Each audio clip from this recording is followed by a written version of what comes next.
Morning friend, स्वागत है आपका आपके अपने चैनल डिजिटल नॉलेज पीडिया पे। आज से हम लोग शुरू करने वाले हैं मौर्य वंश यानी मौर्य साम्राज्य। ये इसका पार्ट 1 है। ठीक है, इसमें हम लोग बहुत सारे इंपॉर्टेंट क्वेश्चन आंसर देखेंगे। तो चलिए स्टार्ट करते हैं। और अगर आपने चैनल को सब्सक्राइब नहीं किया है तो चैनल को सब्सक्राइब जरूर कर लें। आज का पहला क्वेश्चन है, मौर्य साम्राज्य की स्थापना किसने की? तो चंद्रगुप्त मौर्य ने मौर्य साम्राज्य की स्थापना की। ये 322 बीसी में गद्दी पे बैठे धनानंद को हरा के, नंद वंश के धनानंद को हरा के। ठीक है, और चंद्रगुप्त मौर्य का जन्म कब हुआ था? तो इनका जन्म हुआ था 345 बीसी में, 345 बीसी में। और ये एक जैन अनुयायी थे, जैन धर्म को मानते थे ये। ठीक है, क्वेश्चन नंबर 2 देखते हैं। कौटिल्य के और कौन कौन से नाम हैं? तो कौटिल्य के 2 नाम और हैं, विष्णुगुप्त और चाणक्य। विष्णुगुप्त उनका बचपन का नाम है। तो अगर पूछे कौटिल्य या चाणक्य का बचपन का नाम कौन सा है तो विष्णुगुप्त। ठीक है, और इनकी इंपॉर्टेंट बुक कौन सी है? अर्थशास्त्र। अर्थशास्त्र, अगर क्वेश्चन आया अर्थशास्त्र के लेखक कौन है तो कौटिल्य या फिर चाणक्य, विष्णुगुप्त। इसमें क्या दे रखा है अर्थशास्त्र में? ये पॉलिटी और गवर्नेंस से रिलेटेड क्वेश्चन बुक है। ठीक है, polity and governance. Next question, question number 3, मुद्रा राक्षस किसकी कृति है? तो विशाख दत्त की कृति है मुद्रा राक्षस। ये एक प्ले है। ठीक है, और इसमें चंद्रगुप्त मौर्य को निम्न कुल का बताया गया है। ठीक है, चंद्रगुप्त मौर्य को क्या बताया गया है? निम्न कुल का, निम्न कुल का। और ये जो मुद्रा राक्षस है ये गुप्त पीरियड, गुप्त वंश के टाइम पे लिखी गई है। Next question, question number 4, Chandragupta Maurya ने किस जैनिक गुरु की दीक्षा ली थी? तो उन्होंने भद्रबाहु की दीक्षा ले रखी थी। भद्रबाहु कौन लोग होते थे? दिगंबर। ठीक है, जो भद्रबाहु को मानते थे उन्हें क्या कहते थे? दिगंबर। और चंद्रगुप्त मौर्य ने अपने जीवन का अंतिम समय कहाँ पे बिताया? वो बिताया था उन्होंने कर्नाटका के श्रवणबेलागोला में,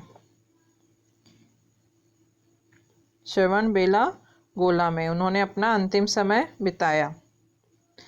अगला क्वेश्चन है, क्वेश्चन नंबर 5, मेगास्थनीज कौन था? तो मेगास्थनीज सेलुकस निकेटर का राजदूत था। राजदूत था, कौन था? राजदूत, एम्बेसडर। किसका एम्बेसडर था? Seleucus Nicator. और सेलुकस निकेटर कौन था? ये गवर्नर था ईस्टर्न मैसेडोनिया का। ठीक है, नेक्स्ट क्वेश्चन, क्वेश्चन नंबर 6 है, सेलुकस निकेटर ने अपनी किस पुत्री का विवाह चंद्रगुप्त मौर्य से कराया था? तो चंद्रगुप्त मौर्य से सेलुकस निकेटर ने हेलेना या फिर कार्लेनिया का विवाह करवाया था। ठीक है, और इसमें एक युद्ध की संधि हुई थी इन लोगों की। उसमें इसने काबुल, कांधार, हेरात और मकरान इसको चंद्रगुप्त मौर्य को दिए थे। ठीक है, युद्ध की संधि की शर्तों के हिसाब से दिए थे।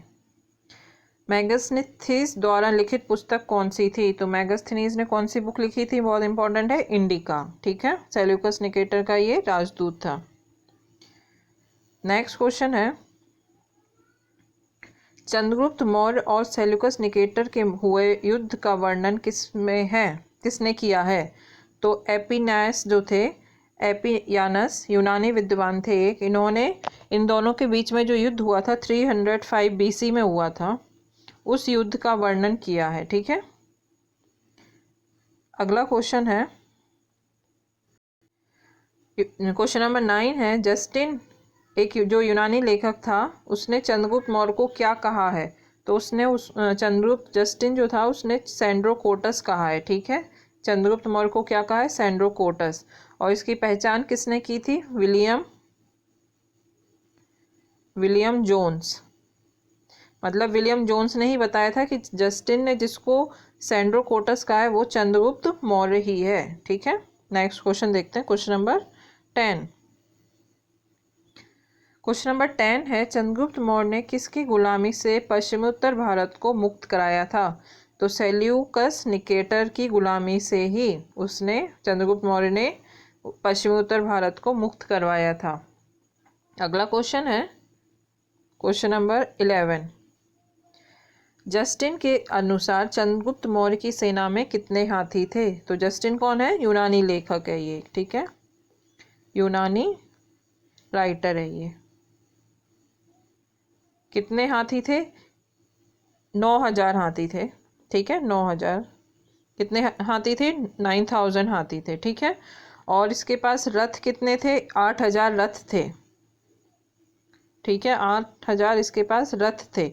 और अश्वारोही सैनिक थे इसके पास 50,000। तो इम्पोर्टेंट क्वेश्चन है, कितने हाथी थे उसके पास? 9000 हाथी थे, 9000। क्वेश्चन नंबर 12 है, किस अभिलेख से यह पता चला है कि गुजरात को चंद्रगुप्त मौर्य ने अपने साम्राज्य में मिला लिया था? तो जूनागढ़ अभिलेख जो था रुद्रदामन का, उससे ये पता चला है कि गुजरात भी चंद्रगुप्त एम्पायर का जो पार्ट था, ठीक है। अगला क्वेश्चन है, प्रथम राजा जिसने महाराष्ट्र, गुजरात, महाराष्ट्र और मारवाड़ पर अधिकार किया? तो वो प्रथम राजा चंद्रगुप्त मौर्य ही थे जिन्होंने गुजरात, महाराष्ट्र और मारवाड़ पर भी अधिकार किया। अगला क्वेश्चन है क्वेश्चन नंबर 14 है, पाटलिपुत्र में जो चंद्रगुप्त का महल मिला है वह किस चीज़ का बना हुआ है? तो पाटलिपुत्र में अभी कुछ दिन पहले जो खुदाई हुई है उसमें एक महल मिला है जो कि लकड़ी का है। पाटलिपुत्र का नया नाम क्या है? पटना, ठीक है, पटना। और ये बुलंदी बाग के आसपास का इलाका है। अगर क्वेश्चन आए कि बुलंदी बाग जो एक जगह मिली है खुदाई में वो कहाँ पे है, तो वो पाटलिपुत्र में है। और ये किसने करवाई थी? तो D.B. स्पूनर्स ने, ठीक है। नेक्स्ट क्वेश्चन है, आज का लास्ट क्वेश्चन है, नंद वंश के विनाश के लिए चंद्रगुप्त मौर्य ने किस राजा की मदद ली? तो चंद्रगुप्त मौर्य ने सबसे ज़्यादा मदद तो किसकी ली थी? चाणक्य की। चाणक्य की नीतियों से ही उसने नंद वंश को हराया था। लेकिन एक और राजा थे प्रवर्तक, जो कश्मीर के राजा थे, उनकी हेल्प से भी इसने नंद वंश को हराया था, ठीक है। तो एक तो चाणक्य की नीतियों से हराया, एक तो चाणक्य की नीतियों से हराया और दूसरा उसने कश्मीर के राजा प्रवर्तक की मदद ली थी, ठीक है। तो आज का सेशन यहीं समाप्त करते हैं, मिलते हैं अगले वीडियो में। जब तक अपना ध्यान रखिए, पढ़ते रहिए। Thank you.